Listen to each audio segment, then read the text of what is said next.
First things first, let's get one thing out of the way. If you call a magazine a clip, it's pretty much the fastest way of letting everyone know that you're new to guns. A clip is a little strip of metal that holds ammunition together before it's loaded into the magazine. In other words, it's for storage, not for actually shooting. Only a few guns years ago used clips to feed ammunition. It's certainly not the worst slang, but it's kind of like calling a steering wheel a handlebar.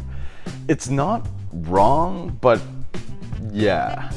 What's up guys, Vincent here bringing you another Toronto Airsoft video from the land of the North.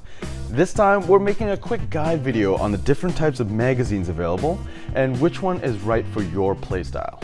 Let's get started with the magazine that you receive with your first gun. The Hi-Cat magazine. Holds 300 to 400 rounds and has a little winding wheel at the bottom. To use, simply load your BBs through the top and then wind that winder until you see BBs come up the feed tube. Then wind a few more times. The spring inside will hold that spring tension and will continue to load BBs until that tension runs out. As you're shooting, you'll need to occasionally wind that wheel or else you'll end up dry firing, even with BBs still left in the mag.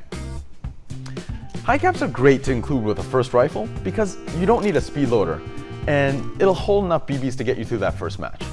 The downside is you do occasionally have to wind that winder. And they also make this annoying shaking noise as you run around. I like to call them tactical maracas. Mid-caps are not simply smaller high-cap magazines. They operate on a different design entirely. To use, you first load your BBs into a speed loader. Here we're using a 420 round G&G loader. Then you pop open the push tab and then you load the BBs directly into the feed tube of the mid-cap. And that's it. We're ready to fire. This particular model has an extended follower, which is pretty cool because it allows you to shoot every single bullet in that magazine.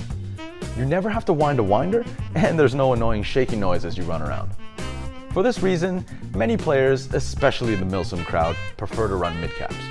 And that brings us to low-cap magazines, which are similar to mid-caps except hold a more realistic 30 rounds.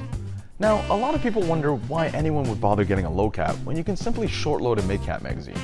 The one advantage a low cap has is smoother feeding. A low cap has a straight feed tube as opposed to one that coils up and down, meaning for those super high rate of fire builds, a low cap has less trouble keeping up. And finally, we have flash mags. New on the market, flash mags offer the convenience of a high cap with a much more efficient pull tab system. To use, simply pour in your BBs like you would a high cap magazine, pull twice on the pull tab, and then you can fire all 300 rounds. And there you have it, 4 common types of AEG magazines.